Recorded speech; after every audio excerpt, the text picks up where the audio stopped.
ان کے سیاسی اور سماجی وقار کا تذکرہ کرتے ہوئے تصدق حسین لکھتے ہیں، جب وہ محل سرا کے باہر کسی ضرورت سے جاتی تھیں تو ان کی سواری کے جلوم میں کثرت سے عصابردار ہوتے جو نفیس اور ستھری پوشاک پہنے ہوتے، اور ہاتھیوں کی ایک لمبی قطار بھی جلوس میں ہوتی تھی، جن میں سے بعضوں پر نقارے بجتے ہوتے اور بعضوں پر پھریرے لہراتے ہوتے۔ یہ کل جلوس خوش تربیتی سے آہستہ آہستہ حرکت کرتا تھا۔ بیگم کے معاملات میں ہمیشہ صفائی رہتی، ظلم و ستم کا کہیں شائبہ بھی نہیں پایا جاتا تھا۔ ان کے کل ملازمین نہایت اطمینان اور فارغ البالی سے زندگی بسر کرتے تھے۔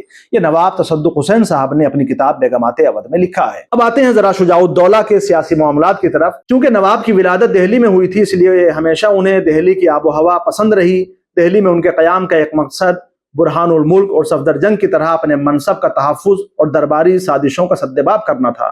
ان کے والد کے سیاسی حریفوں کی بڑی تعداد دہلی میں موجود تھی، جن کی نگاہوں میں ہمیشہ شجاع الدولہ کانٹے کی طرح کھٹکتے رہے۔ صفدرجنگ کے متبنہ غازی الدین خان عماد الملک، جو ہمیشہ شجاع الدولہ کے سیاسی حریف رہے، ان کے دہلی میں قیام کی بڑی وجہ بنے رہے۔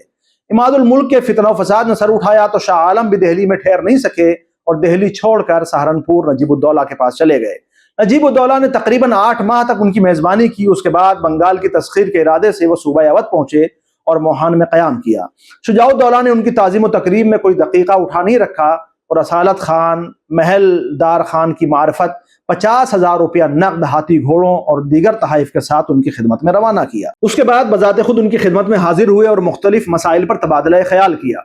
شجاع الدولہ کا عہد سیاسی اور سماجی کسمہ پرسی کا عہد تھا۔ دہلی میں ہر طرف سازشیں اور شورشیں ہو رہی تھیں۔ سادات بارہ کا دبدبہ ختم ہوا تو مرہٹے اور سکھ سرکشی پر آمادہ تھے۔ اس پر بیرونی حملوں کا ڈر الگ تھا۔ اقتصاد کی کمر ٹوٹ چکی تھی، عوام پر ٹیکس کا بوجھ بڑھتا جا رہا تھا اور حکمرانوں کو اس کی یکسر پرواہ نہیں تھی۔ دہلی سلطنت جمود کا شکار تھی، بلکہ حالت نزاع میں تھی۔ اس کے برعکس اودھ خوشحالی اور امن کا گہوارہ بنا ہوا تھا۔ یہی وجہ ہے کہ دہلی کے شاعر اور ادیب بھی لکھنؤ کا رخ کر رہے تھے۔ اس لیے مرکز کی صوبہ اودھ سے ڈھیروں امیدیں وابستہ تھیں۔ خاص طور پر مالی پریشانیوں کی صورت میں نواب وزیر سلطنت دہلی کی بھرپور اعانت کرتے تھے۔ برہان الملک اور صفدرجنگ نے اودھ میں جس طرح خوشحالی اور امن کو فروغ دیا تھا، شجاع الدولہ اس میں اضافہ تو نہ کر سکے مگر اس کی بقا کی ہر ممکن کوشش کرتے رہے۔ انہیں بیک وقت مختلف محاذوں پر نبرد آزما ہونا پڑا، مگر نواب نے کبھی ہمت نہیں ہاری، خاص طور پر انگریزوں کی سازشوں کا بہادری سے مقابلہ کیا۔ صفدرجنگ کی زندگی ہی میں انگریزوں کی نگاہیں صوبہ اودھ کی طرف اٹھنے لگی تھیں، لیکن ان کے زمانہ اقتدار میں انہیں یہ جرأت نہیں ہو سکی کہ اودھ کے معاملات میں مداخلت یا صوبہ اودھ میں اپنا فوجی مرکز قائم کرنے کی کوشش کر سکیں۔ صفدرجنگ کی موت کے بعد انگریز اودھ پر قبضہ جمانے کی منصوبہ بندی کرنے لگے اور اس کے لیے انہوں نے شجاع الدولہ کو کمزور کرنے کی حکمت عملی اختیار کی، کیونکہ انگریزوں کے مطابق شجاع الدولہ نہایت متکبر تھے جو ہر کسی کو خاطر میں نہیں لاتے تھے۔ انگریز اچھی طرح جانتے تھے کہ نواب حکومتی معاملات میں کمپنی کی مداخلت ہرگز برداشت نہیں کریں گے، اس لیے وہ انہیں قابو کرنے کا موقع تلاش کرتے رہے۔ یہ موقع انہیں بکسر کی فتح کے بعد نصیب ہوا اور انہوں نے نواب کے لیے سازشوں کا ایسا جال بنا جس میں الجھ کرتا دم حیات وہ آزاد نہیں ہو سکے۔ بکسر کی شکست نے اودھ کا سیاسی مقدر طے کر دیا تھا۔ نواب ہزارہ کوششوں کے بعد بھی اس کو بدل نہیں سکے۔ رہی صحیح کسر روہیلوں کی خیانت نے پوری کر دی۔ شجاع الدولہ کے حسن انتظام اور سیاسی شعور کے انگریز بھی قائل تھے۔ بکسر کی شکست کے بعد بھی وہ خاموش نہیں بیٹھے اور دوبارہ فوجی تنظیم میں مصروف ہوئے۔ اس کی بھنک انگریزوں کو پڑ گئی اور پھر انہوں نے نواب کی فوجی تنظیم نو پر پابندی عائد کر دی۔ اس کا خمیازہ اودھ کو اس شکل میں بھگتنا پڑا کہ پھر اس صوبے میں کبھی کسی کو فوجی تنظیم کا خیال نہیں آیا۔ ایک انگریز مورخ لکھتا ہے کہ اولو العزم اور عالی حوصلہ، چمکیلی آنکھوں اور خارا شگاف نظر سے یہ معلوم ہوتا تھا کہ دل میں جوش اور سینے میں امنگیں بھری ہوئی ہیں۔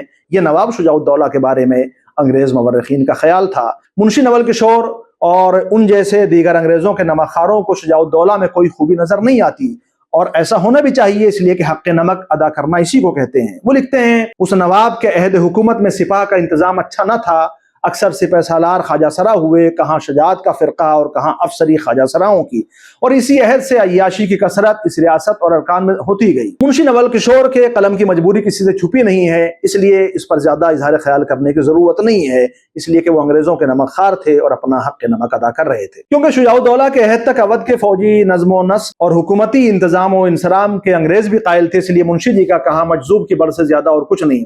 اگر ان کے عہد میں سپاہ کا اچھا انتظام نہ ہوتا تو پھر انگریزوں کو فوج کی تنظیم نو پر پابندی عائد کرنے کی ضرورت کیا تھی؟ اس سوال کا جواب تو منشی جی ہی دے سکتے تھے۔ اس کے برعکس صاحب شباب لکھنؤ کا بیان ملاحظہ کیجیے۔ وہ لکھتے ہیں کہ شجاع الدولہ کے مرنے سے اودھ کی ترقی اور وسعت کا ایک دور تمام ہو گیا۔ انہوں نے ہمیشہ اودھ کی ترقی، مملکت کی بہتری اور عوام کی فلاح و بہبود کے لیے کام کیا۔ وہ لکھتے ہیں کہ شجاع الدولہ کے وقت میں انگریزوں کی پشت پناہی اور حفاظت کا سہارا پا کے جو اطمینان و دل جمعی نصیب ہوئی، اس نے آئندہ حکمرانوں کو اپنے مقبوضہ جات پر بخیر و عافیت قابض و متصرف رہنے اور عیش و کامرانی کے ساتھ بفراغت بسر کرنے پر مائل رکھا۔ جس زمانے میں دلی کا سیاسی وقار اجڑ چکا تھا، بادشاہ کی کوئی حیثیت نہیں رہ گئی تھی، شاہ عالم انگریزوں سے وفاداری نبھانے کی فکر میں کچھ بھی کر گزرنے کو تیار تھے، ایسے پرآشوب حالات میں نواب انگریزوں سے پنجہ آزمائی کی چالیں چل رہے تھے۔ احد علی خان لکھتے ہیں شجاع الدولہ میں خدا نے بہت سی فضیلتیں اور خوبیاں جمع کر دی تھیں، اور اس پرآشوب وقت میں جبکہ مغلوں کی شمع اقبال جھلملا رہی تھی، بابر کی نسل سے سطوت و جبروت شاہی کے ساتھ تمام فضائل و محاسن بھی معدوم ہو چکے تھے۔ ہندوستان کی پولیٹیکل شطرنج میں یہی ایک مہرہ ایسا زبردست تھا جو سب طرف مارکے کی چالیں چل رہا تھا۔ یہ نواب احد علی خان نے اپنی کتاب شباب لکھنؤ میں لکھا ہے شجاع الدولہ کے بارے میں۔ مولانا نجم الغنی تنہا ایسے مورخ ہیں جو شجاع الدولہ کے عہد کو کوستے ہوئے نظر آتے ہیں۔ ان کا کوسنا دو وجہوں سے تھا، ایک تو وہ روہیلوں کے وفادار تھے اور نواب رامپور کے درباری بھی، دوسرے مولانا انگریزوں کے مقرر کردہ مورخ تھے اور انہوں نے جو کچھ لکھا ہے وہ انگریزی ایما پر لکھا ہے، اس لیے انہوں نے شجاع الدولہ کو دہلی سلطنت کے زوال کا سبب اور روہیلوں کا قاتل قرار دیا ہے۔ انہوں نے لکھا ہے کہ شجاع الدولہ نے اسلامی حکومتوں کو ختم کر دیا اور ان کے سقوط کا سبب بنے۔ افسوس ہوتا ہے کہ نجم الغنی انگریزی خوشنودی کے لیے اس حد تک گر گئے۔ ان کے مطابق شجاع الدولہ کی وجہ سے اسلامی حکومتوں کو مصیبتیں جھیلنی پڑیں اور اس نے سارے ملک میں ہلچل ڈال دی۔ ان کا یہ الزام خالص متعصبانہ ہے۔ شجاع الدولہ وہ مرد جری ہے جس نے انگریزوں کو شکست دینے کا خواب دیکھا تھا۔ یہ خواب شرمندہ تعبیر ہو سکتا تھا اگر روہیلے مخلصانہ حمایت جاری رکھتے اور بادشاہ دہلی میدان جنگ میں غداری کا مظاہرہ نہ کرتا۔ اگر بکسر کے میدان میں شجاع الدولہ کی پشت پر موجود تمام طاقتیں ان کی بھرپور حمایت کرتی تو نواب کو ہرگز ہزیمت نہیں اٹھانی پڑتی۔ روہیلے انگریزوں کی بڑھتی ہوئی طاقت سے خوفزدہ تھے اور شاہ عالم دہلی کے اقتدار پر قبضہ جمانے کی فکر میں سرگرداں تھا، جس کے لیے انہیں انگریزی حمایت کی اشد ضرورت تھی۔ نجم الغنی جس اسلامی حکومت کا ماتم منا رہے تھے، اس حکومت کا بادشاہ انگریزوں سے ساز باز کر کے اسلامی حمیت کا سودا کر چکا تھا۔ آخر شجاع الدولہ کس اسلامی حکومت کی بقا اور کس مسلمان بادشاہ کے وقار کے تحفظ کے لیے جنگ کرتے؟ ایسی تشویشناک صورتحال میں جو انہیں مناسب لگا وہ انہوں نے کیا۔ بکسر کی شکست کے بعد شجاع الدولہ کا اپنی حلیف طاقتوں اور دہلی سلطنت سے اعتماد اٹھ چکا تھا، اس لیے انہوں نے انگریزوں سے صلح میں عاقبت جانی۔ اس کے باوجود وہ کمپنی کے سامنے تسلیم نہیں ہوئے اور فیض آباد پہنچ کر از سر نو فوجی تشکیل اور تنظیم میں مصروف ہوئے، جس کی خبر حافظ رحمت خان نے انگریزوں کو دی۔ جس کے بعد پرانے معاہدے میں تتمے کے طور پر نئے شرائط کا اضافہ ہوا، جس میں نواب پر بے قاعدہ اور باقاعدہ فوج کی تعداد 35,000 معین کر دی گئی۔ حافظ رحمت خان نے شجاع الدولہ اور انگریزوں کے درمیان ناچاقی اور دشمنی پیدا کرنے کی ہر ممکن کوشش کی تاکہ اودھ کی بساط الٹ جائے۔ ان کی اسی خیانت نے نواب کو روہیلوں کے استحصال پر مجبور کیا، ورنہ بکسر کی شکست سے پہلے تک روہیلوں اور نواب کے درمیان کوئی دشمنی نہیں تھی۔ نجم الغنی نے ایک بار بھی حافظ رحمت خان کی خیانت پر انہیں لعن طعن نہیں کیا، لیکن روہیلوں کے استحصال پر وہ نواب کو کوستے ہوئے نظر آتے ہیں۔ حافظ رحمت خان کے فرزند نے بکسر کی جنگ میں بھی کوئی اچھا کردار ادا نہیں کیا تھا، اس کے لیے تاریخ کا مطالعہ کیا جا سکتا ہے۔ رہا دہلی سلطنت کا مسئلہ تو اس کی تضعیف کا نوحہ پڑھنا عبث ہے۔ بکسر کی شکست سے پہلے دہلی سلطنت کا شیرازہ پوری طرح بکھر چکا تھا۔ اورنگزیب کے عہد میں اور اس کے بعد اقتدار کی جو رسہ کشی شروع ہوئی تھی، اس نے مغلیہ سلطنت کی بنیادوں کو کھوکھلا کر دیا تھا۔ اس مردہ حکومت میں جان پھونکنے کا کام بھی اودھ کے نواب برہان الملک نے کیا تھا۔ اگر برہان الملک سعادات بارہ کا استحصال نہ کرتے تو ممکن تھا کہ مغلیہ حکومت بہادر شاہ ظفر کے ہاتھوں میں پہنچنے سے پہلے سمٹ جاتی، لیکن برہان الملک نے مغلیہ سلطنت کی متزلزل بنیادوں کو مضبوط کیا اور ان کے بعد صفدر جنگ سلطنت کے وفادار رہے، اور انہوں نے ہمیشہ دہلی سلطنت کو مضبوط کرنے کے لیے تمام کوششیں کی۔ مگر بادشاہ دہلی کا رویہ صفدر جنگ کے ساتھ بھی اچھا نہیں رہا اور انہوں نے عماد الملک کے ورغلانے میں آ کر صفدر جنگ سے دشمنی ٹھان لی۔ اسی دشمنی کی بنیاد پر صفدر جنگ کو دہلی چھوڑنا پڑا اور وہ وہاں سے فیض آباد آ کر مقیم ہو گئے۔